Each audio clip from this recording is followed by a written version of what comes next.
está escrito assim: e quando se aproximou dos discípulos, viu ao redor deles grande multidão, e alguns escribas que disputavam com eles. E logo, toda a multidão, vendo, ficou espantada, e correndo para ele o saudaram. E ele perguntou aos escribas: que é que discutis com ele?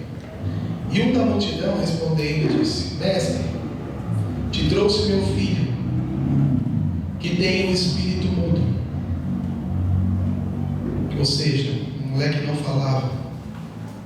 E este, onde quer que o apanhe, despedaça, e ele espuma, e range os dentes, e vai definhando. E eu disse aos teus discípulos que o expulsassem e não puderam. Amém? Amém. Se você puder, fique com a sua Bíblia aberta, que a gente vai continuar. Essa passagem, ela sempre traz um sentimento para nós. Um pai aflito, um filho endemoniado, um pai com um sério problema. Algo perturbava o coração daquele pai, e ele leva o seu filho aos discípulos. E você pode dizer, você pode interpretar, ele leva o seu filho para a igreja, ele leva o seu filho para os obreiros, ele leva o seu filho para o homem de Deus, e lá esses homens oram e eles não conseguem libertar o menino. E o pior é que, em vez de apoiar aquele pai e cuidar do menino, eles deixam os dois de lado e eles começam a discutir com os mestres da lei. E sabe o que é pior ainda? É que enquanto eles estavam discutindo com os mestres da lei, o diabo estava fazendo o que queria com o menino. Enquanto a igreja gasta tempo discutindo as suas doutrinas, a sua teologia, a sua fé, quem está certo, quem está errado, o demônio está deitando e roubando nas famílias por aí. E essa é uma questão para nós discutirmos. Até onde nós temos discutido como igreja? Se nós temos impactado e transformado a vida das pessoas.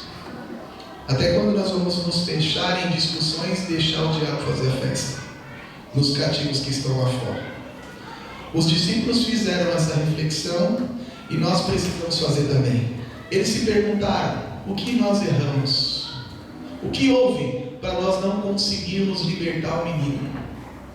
Por que nós não tivemos poder? O que está faltando? Jesus tinha mandado eles para um monte de lugar, de 2 em 2, e eles voltaram todos felizes.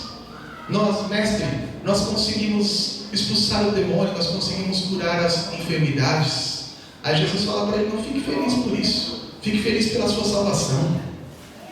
Então eles tinham poder, tinham autoridade, expulsavam demônios, mas esse, especificamente, eles não conseguiram. O que estava faltando? Deus tem me incomodado esse ano, claramente. Deus me mostrou que há bênçãos aqui para as nossas vidas. Amém? Neste lugar, nesta igreja, para pessoas daqui. Aleluia. Mas há uma luta espiritual que nós vamos ter que lutar, que nós vamos ter que batalhar para liberar, para destravar as bênçãos do Senhor. E nós precisamos nos unir, nós precisamos orar juntos, nós precisamos ser um corpo, nós precisamos jejuar para que o inimigo seja derrotado e as bênçãos sejam liberadas. Eu entendi, se nós nos colocamos na posição, estamos orando todas as segundas-feiras, estamos de joelho todas as quartas-feiras no culto, nós fechamos a brecha do ensino da escola bíblica dominical e abrimos a escola bíblica dominical, abri mão do meu soninho do domingo para estar aqui todo dia 9 horas da manhã, porque Deus requer mais de cada um de nós. Glória a Jesus. Tampar todas as frestas, todas as brechas. Aleluia. E eu creio que nós estamos ganhando já essa batalha em nome do Senhor. E as bênçãos do Senhor serão liberadas sobre a igreja. Amém? Glória a Deus. Elas serão liberadas sobre a vida de vocês. Me ajude se você puder nesse propósito. Amém? Amanhã nós vamos estar aqui novamente, 7h30 para orar. Glória a Jesus. Quarta, culto normal, mas nós estamos tirando 10 minutos para dobrar nossos joelhos. Quarta foi uma bênção e essa quarta aqui não vai ser diferente. Aleluia. Irmão, eu estou um pouco cansado. Se una com alguém. Quando nós somos dois, um ajuda o outro. Amém? Mano, eu passo na sua casa. Irmão, eu passo na sua casa. Vamos juntos, vamos orar. Glória a Deus. versículo 19. E ele respondendo lhe disse: ó geração incrédula, até quando eu estarei convosco? Até quando vos sofrereis? Me trazei. E trouxeram.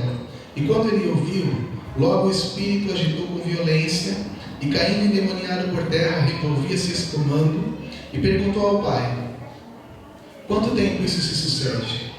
E ele lhe disse: desde a infância, e muitas vezes o tem lançado no fogo, na água, para o destruir. Mas se tu podes fazer alguma coisa, tem compaixão de nós e nos ajuda. E Jesus lhe disse: se eu posso, tudo é possível ao que crê. E logo o pai do menino, clamando com lágrimas, disse: eu creio, Senhor, me ajude a vencer a minha incredulidade. E Jesus, vendo que a multidão concorria, repreendeu o espírito imundo, dizendo: espírito mudo e surdo, eu te ordeno, saia dele e não entres mais nele. E ele, clamando e agitando com violência, saiu. Ficou o menino como morto, de tal maneira que muitos diziam que estava morto. Mas Jesus, tomando pela mão, o ergueu e ele se levantou. E quando entrou em casa, os seus discípulos lhe perguntaram à parte: por que não podemos nós expulsar? E disse: essa casta não pode sair com coisa alguma, a não ser com oração e jejum. Jesus começa o versículo 19 fazendo uma afirmação muito forte. Ele chama aquela geração de geração incrédula. Ó geração incrédula. Ou seja, Jesus estava falando de uma geração que não estava cultivando a fé. A fé não crescia naquela geração. Isso é uma sentença forte do Senhor. Porque a fé, para crescer, nós precisamos ouvir a palavra de Deus. Ela cresce. Aleluia. A fé vem pelo ouvir a palavra de Deus. E se nós verificarmos que a nossa fé não tem dado fruto, que nós não temos capacidade de transformar a vida das pessoas, e que nós estamos discutindo coisas que não estão tendo poder, e o mundo tem ganhado terreno dentro da igreja, o que vem na nossa cabeça? Está faltando consagração, está faltando jejum, está faltando oração, tem faltado estudar a Bíblia. Por isso que nós estamos fechando as brechas. Tem faltado testemunho. Sim ou não? Não é isso que pensamos? Aleluia. E aí a gente começa a usar isso como mantra. Sabe o que você precisa? Jejum e oração. Sabe o que você precisa? Sabe o que você precisa? Jejum e oração. Jejum e oração. A gente vai falando isso. Até porque oração, jejum, cautela e canja de galinha não fazem mal a ninguém. Aleluia. Glória a Jesus. Ao contrário, só faz bem, até cientificamente. E se você precisa de alguma coisa na sua vida cristã, o início da sua vitória se começa com oração e jejum. Creia nisso. Amém?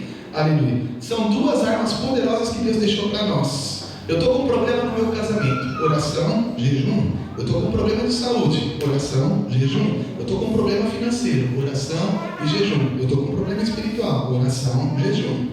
Realmente sempre farão parte da vida cristã. E sempre vai ser muito bom para mim e para você. Mas até agora eu não falei nada diferente do que qualquer pessoa que prega esse texto. Aleluia. Porque sempre que nós olhamos para esse texto na perspectiva de um seminário de demônios, como expulsá-los? No jejum e na oração. Não é isso que nós pensamos? Como eu expulso os problemas da minha vida? Jesus está ensinando. É um seminário espiritual para você receber poder do Espírito. Oração e jejum. E essa é a perspectiva de quem lê esse texto. Você vai lá e pergunta. Você lê e já pergunta: por que os discípulos não conseguiram expulsar o demônio? E você é levado rapidamente à resposta: faltou jejum e oração. Mas será que é só isso mesmo que Jesus nos ensina aí? Essa é a pergunta. Que outra lição nós podemos tirar desse texto? Nada que nós falamos até aqui, que eu falei até aqui para vocês, está errado. Jejum e ore. Mas eu quero acrescentar outra perspectiva para você. Nós precisamos incluir isso no nosso conhecimento da palavra. Eu quero que você olhe com outra lente para esse texto, com outra ótica. E que essa ótica é essa. Que ótica é essa, pastor? é a ótica do Jesus. Aleluia. Como ele olhou para aquela situação? Quando Jesus chegou, ele viu uma grande discussão entre os seus discípulos e os mestres da lei, os teólogos da época. E Jesus não entrou na discussão, irmãos. Aleluia. O foco de Jesus não estava em quem tinha mais poder ou quem deixava de ter. O foco de Jesus se virou para o Pai. Aleluia. Glória a Deus. Ele olhou para um pai que estava em desespero. Ele olhou e ele se dirigiu para um homem que estava em aflição, que estava aflito, que estava sofrendo. Ele olhou para quem tinha um problema. Aleluia. Para quem tinha uma dificuldade. Ele olhou para quem era necessitado. E é essa ótica que eu quero te convidar a olhar para esse texto. A ótica de Jesus, porque ele entrou aqui nesta noite. Você já sabe disso. Aleluia. Glória a Deus. E ele está procurando pessoas que estão precisando muito. Aleluia.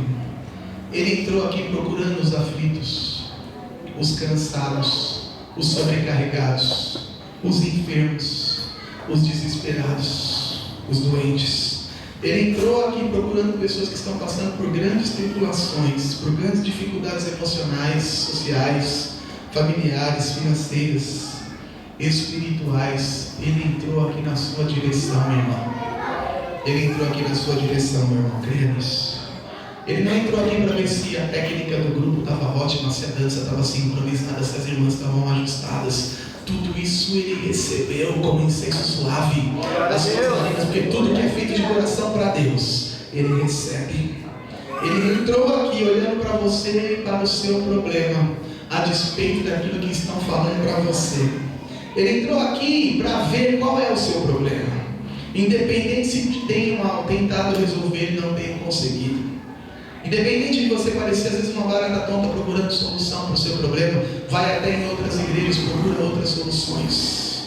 Apesar de tudo que já te aconteceu, ele está aqui, ele entrou aqui, e ele olhou para você, e ele quer tratar com você, ele quer bater um papo com você, como ele bateu um papo com aquele pai.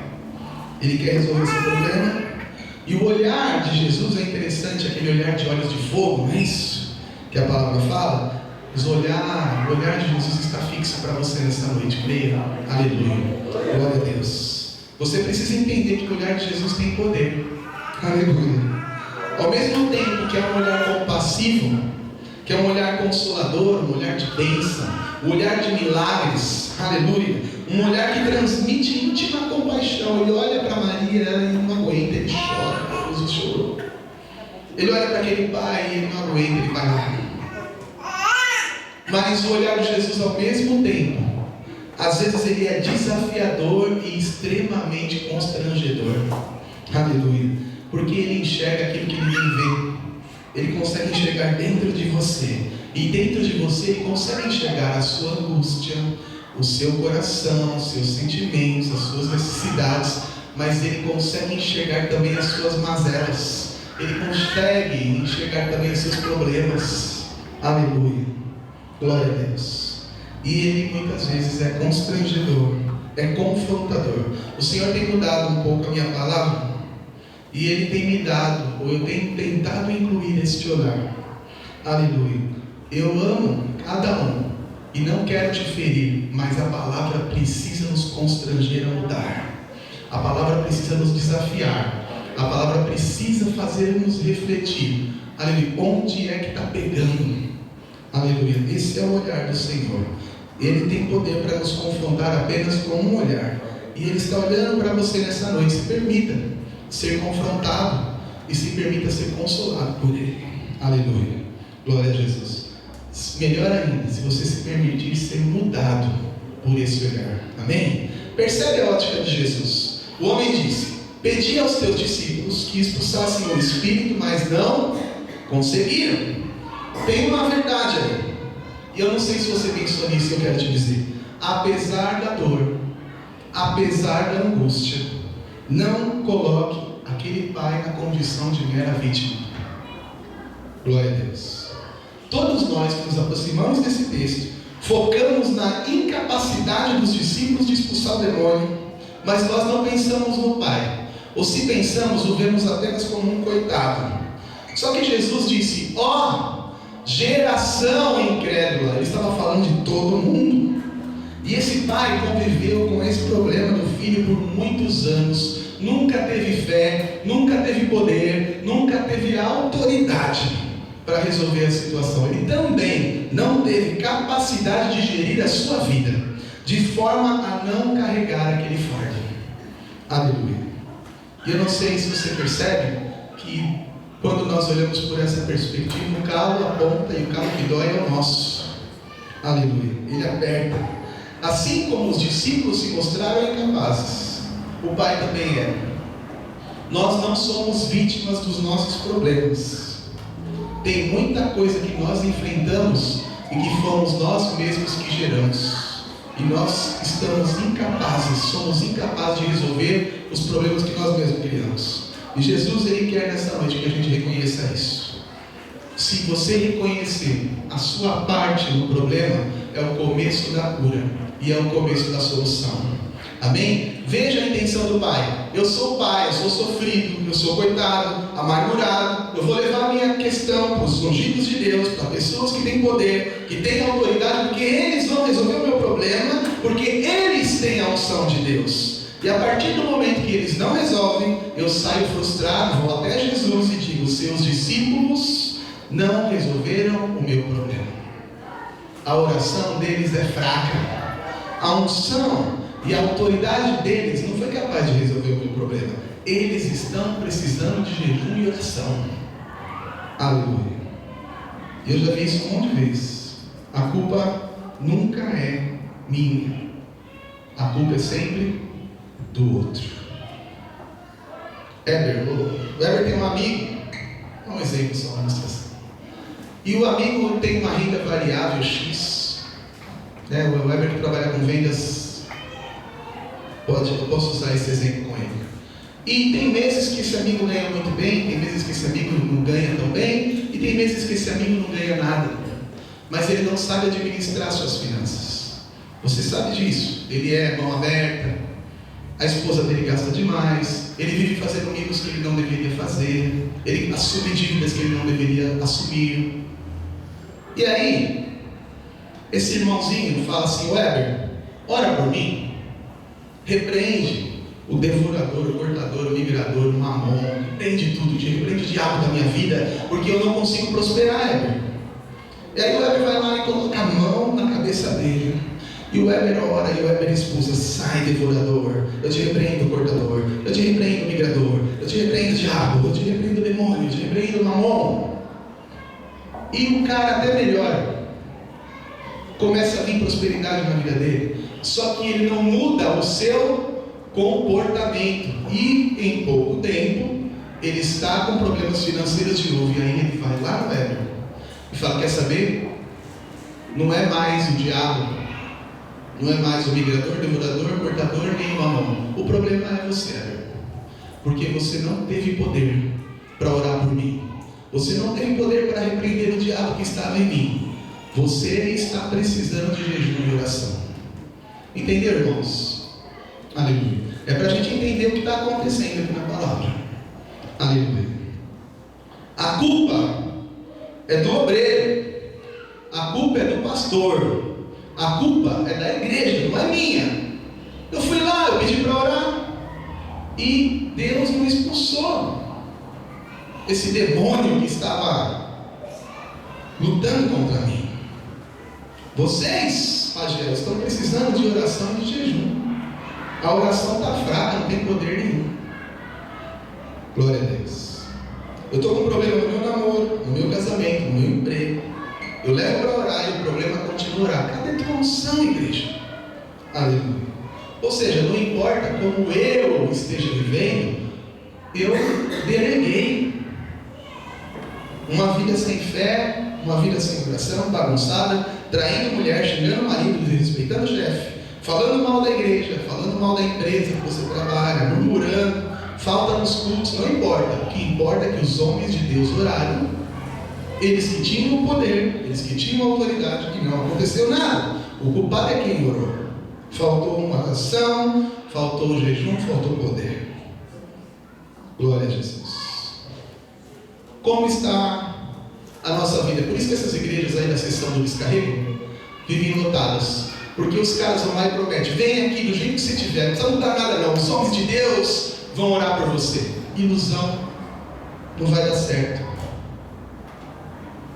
É por isso que a gente procura às vezes os profetas das palavras doces, porque eles vão falar o que a gente quer escutar, independente do que a gente precisa ouvir. Aleluia. A melhor palavra de vitória para mim e para você, quando nós estamos errados, é: arrependa-se, volte ao centro da vontade de Deus.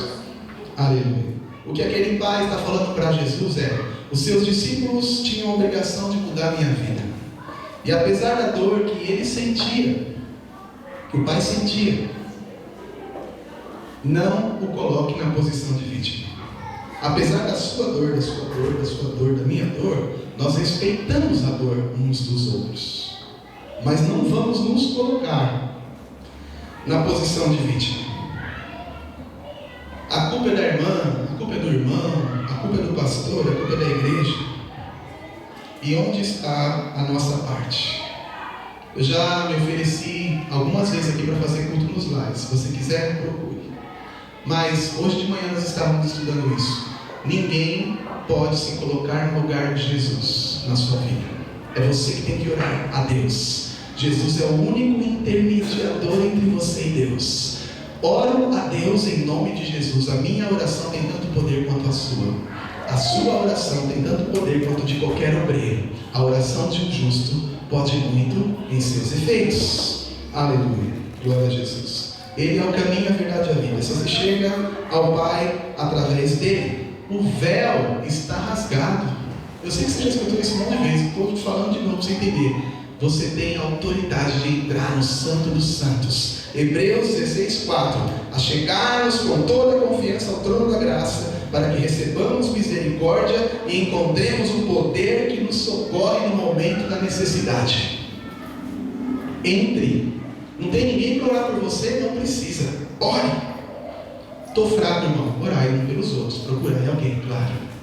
Sua oração tem poder. Amém? Sua oração tem poder. Sua oração tem poder. Sua oração tem poder. Restaure nessa noite a sua fé. Não espere dos outros aquilo que você mesmo deveria estar fazendo.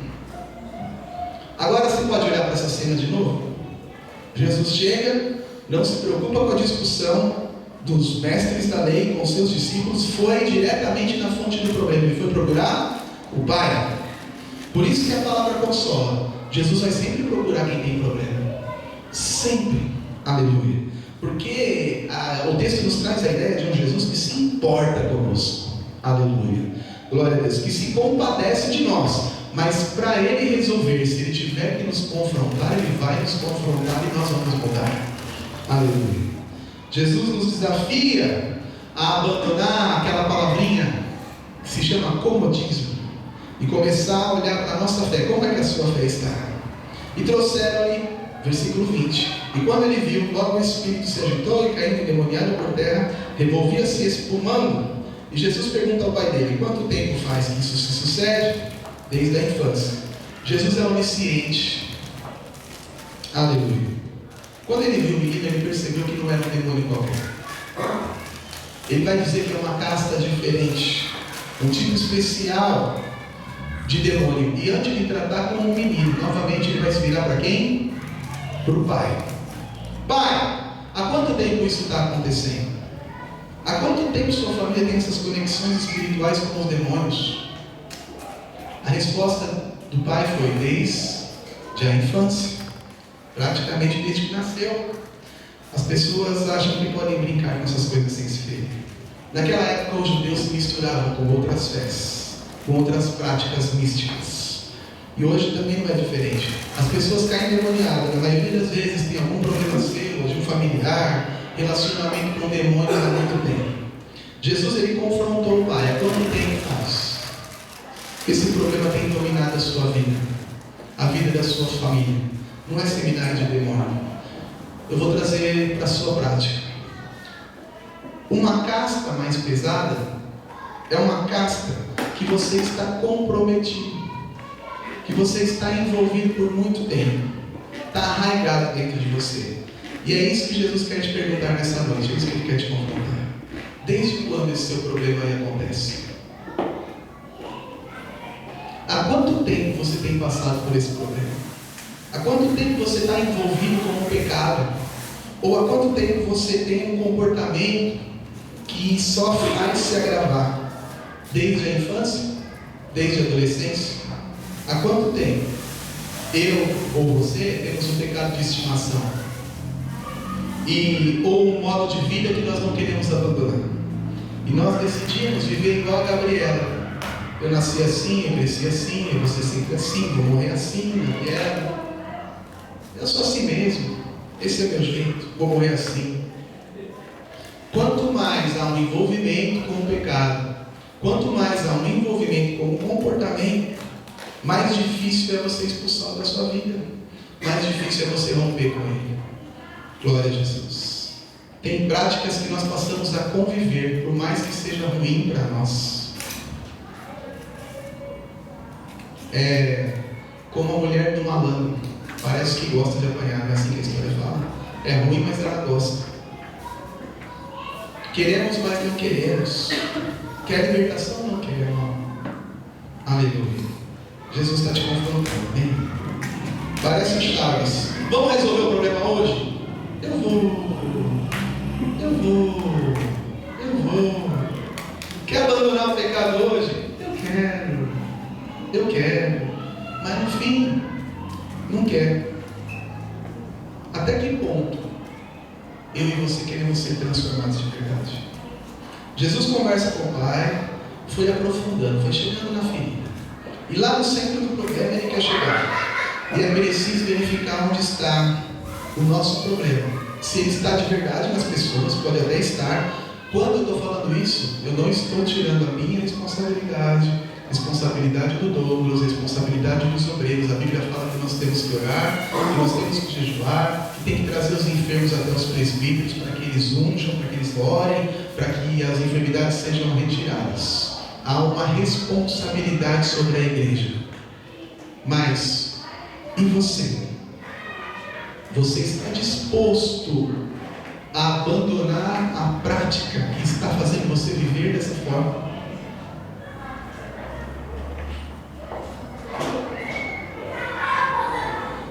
Você tem fé? É isso que Jesus está falando. Você tem fé para mudar? Você tem fé para ser curado? Foi isso que Ele perguntou para o homem. Tem fé para a sua vida mudar? Para a sua família mudar? Para o seu emprego mudar? Para o seu relacionamento mudar, para a sua vida com Deus mudar, para o seu coração mudar? Você tem fé? É a pergunta que Jesus fez para o homem. O Pai tenta conversar com ele. Você pode fazer alguma coisa, Jesus? Tem compaixão de nós, me ajuda, nos ajuda. E ele devolve a bola para o Pai. Você crê? Tudo é possível ao que crê. Essa é a mensagem para a tua vida nessa noite. Se você crê, tudo é possível ao que crê. Aleluia. Tudo. Mas você precisa crer. E a fé e a crença não é uma coisa parada. A gente precisa agir. Jesus, ele não curava ou não expulsava sem falar para a pessoa assim: vai, a tua fé te salvou, a tua fé te curou. João entendeu isso direitinho, escreveu: essa é a vitória que vence o mundo, a nossa fé. Era como se Jesus dissesse: de que adianta eu expulsar esse demônio do teu filho e resolver o problema temporariamente se a sua vida não for restaurada, se a sua vida não for mudada? E o Pai, ao perceber aquela pergunta, a Bíblia fala, clamando com lágrimas, diz: eu creio, me ajuda na minha incredulidade. Ou seja, de novo o Chaves aparece aí, né? Eu creio. Ele confessa que crê, mas ele não tem forças para mudar o que precisa ser mudado. Ele confessa que crê, ele está buscando ser transformado, mas ele não sabe se ele consegue ir. Era uma fé meia boca, era uma fé agridoce, não tem sal, não tem açúcar. Mas Jesus gostou, porque Jesus gosta da nossa sinceridade.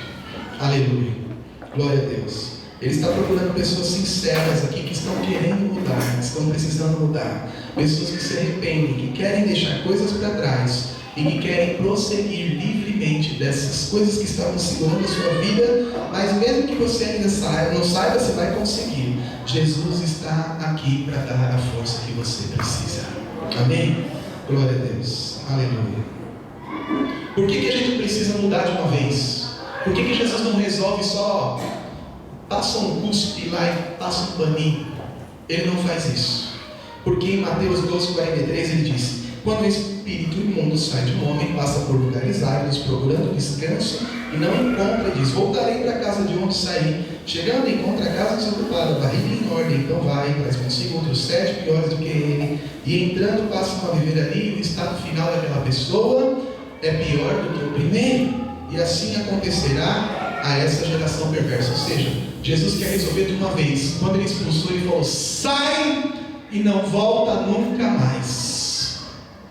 Então, Jesus não quer dar uma limpadinha na sua casa, porque você sai lá fora e o diabo vem com outros 7 e você fica pior do que você está. Não pede para orar só para dar uma limpadinha, não, porque o diabo volta com força. É pior. Jesus está fazendo essa proposta para nós: se arrependa e me deixe mudar o seu interior. Ninguém tem poder, irmãos, para mudar o interior. Olha, a ciência tenta, né? Psicologia, parapsicologia, tudo. Para mudar lá dentro é muita hora de trabalho, de terapia. Alguns não conseguem, fica eternamente lá tentando. Jesus pode. Ele está falando assim: o seu problema é muito fácil de resolver. Eu não quero resolver apenas o seu problema, eu quero mudar o seu interior. Aleluia. Eu quero fazer mais por você. Glória a Jesus. Fica de pé. Amém? Glória a Deus. Para você ser uma nova criatura, creia nisso, você precisa ter uma fé transformada. Até hoje a sua fé tem sido meia boca, mas Jesus quer que a sua fé seja inabalável. Aleluia. Glória a Jesus. Tudo é possível àquele que crê. Aleluia. Se depende de mim, não dá. Se depende só de Deus, não dá. Tem coisas que dependem de você. Depende de você falar com Ele com sinceridade. Nós vamos orar agora e você fala: Senhor, me ajuda na minha incredulidade, me ajuda nas minhas dificuldades, na minha falta de fé. Eu quero mudar, eu quero que a minha vida mude, que o meu relacionamento mude, que a minha vida com Deus mude, mas eu não estou conseguindo. Eu vou orar. Se humilhe debaixo da potente mão de Deus. Amém? Era o pai que devia ter autoridade. O que Jesus estava falando para aquele pai é assim: eu quero que você seja meu discípulo também. Quem tem que orar e jejuar é você. Aleluia. Se você olhar agora e você tira das costas dos discípulos, não adiantava nada se o pai não fosse transformado, se o pai não tivesse fé, se o pai não orasse junto, se o pai não jejuasse junto pelo seu filho. Ore pela sua causa, jejue pela sua causa, porque aí quando nós orarmos, ontem nós fomos visitar uma igreja, eu orei e jejuei até às 17 horas. Hoje tinha culto, tinha ceia. Eu me propus a jejuar por esse tipo. Eu creio em nome de Jesus que nós vamos orar agora, irmãos. E o Senhor vai mudar corações. Em nome de Jesus. Porque é isso. Aleluia. Eu oro o jejum, mas você precisa ter fé para mudar. Precisa só falar para Jesus: eu creio que tudo é possível, que nada é impossível para ti. Aleluia. Glória a Deus. Eu creio. Aleluia. Precisamos olhar para as nossas casas, os nossos lares. Pai, né, dono de casa, você tem autoridade na sua casa sobre o seu filho, sobre a sua família. Aleluia. Mulher, você deixa o seu marido ter autoridade ou você tira a autoridade que Deus deu para ele? Filho, respeite o seu pai, mas pai, coloque limite no seu filho. Mulher, edifique a casa. Aleluia. Não destrua com as mãos. Todos nós temos uma reflexão para fazer, amém? Aleluia. Vamos nos conectar com Deus agora? Tudo é possível ao que crê. Aleluia. Olhe você, Pai, fale com Ele, amém? Pai, em nome de Jesus, eu preguei a Tua palavra, Senhor, e a Tua palavra diz que tudo é possível ao que crê. O Senhor diz para aquele homem: tudo é possível ao que crê. Nós Ó Deus, ó Pai, muitas vezes somos fracos na nossa fé.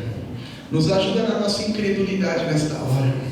Ó Pai, nos ajuda a ter fé para mudar o que precisa ser mudado em nós. No nosso agir, no nosso falar, no nosso pensar, nos nossos relacionamentos. Ó Deus, ó Pai, na nossa família, no nosso trabalho. Ó Deus, aqueles que estão em busca de emprego, Senhor, ó Pai, muda até a forma com que eles falam nas entrevistas. Ó Deus, ó Pai, aqueles que estão doentes. Ó Deus, ó Pai, que procurem os tratamentos certos, que saibam conversar com os médicos. Ou que o Senhor mesmo, aleluia, que é o dono de todo o poder e de toda cura, venha com cura. Aqueles que não conseguem se relacionar com ninguém porque têm dificuldades, são difíceis, que o Senhor coloque entendimento, fruto do Espírito no coração. A Deus, ó Pai, casais, filhos, pais, ó Deus, ó Pai, que tem dificuldade de estar unidos, que o Senhor esteja restaurando agora em nome de Jesus.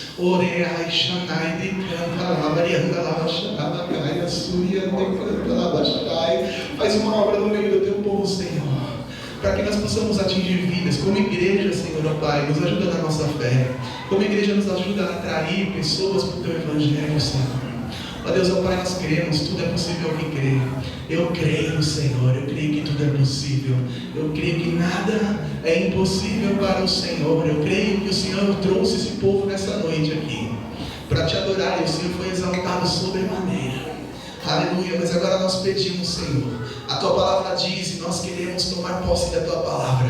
Os sinais seguirão aqueles que creem. Muda agora corações, muda a mente, muda espírito. Ó Senhor, muda a atitude, muda o interior, aquilo que precisa ser mudado. Tira coração de pedra, coloca coração de carne. Tira, Senhor, ó Pai. Ó Deus, e o Senhor precisa visitar alguém, mudar alguém agora também. Visita e muda essa pessoa, Pai, em nome de Jesus. Visita e muda essa pessoa. Visita e restaura essa pessoa. Tem gente aqui que precisa estar orando por pessoas lá fora, Senhor, que precisam ser mudadas, que elas também sejam mudadas. O teu braço é forte. Tu és Deus de perto e Deus de longe, Senhor. Resolve. Resolve. Resolve. Resolve como o Senhor resolveu o problema daquele pai. O Senhor curou o menino, mas mais do que isso, o Senhor colocou fé no coração daquele homem. Ele teve a fé restaurada. Restaura a fé das pessoas aqui. Aqueles que estão cansados, fés enfraquecidas, fés envelhecidas, recebam o revestimento do Espírito Santo. Recebam o revestimento da parte do Senhor. Recebe, aleluia, fortaleza. Recebe o Espírito da sabedoria. Recebe o Espírito. Recebe o Espírito. Recebe o Espírito. Recebe o Espírito de Deus sobre a tua vida, em nome de Jesus. Você crê, diz amém bem forte. Amém.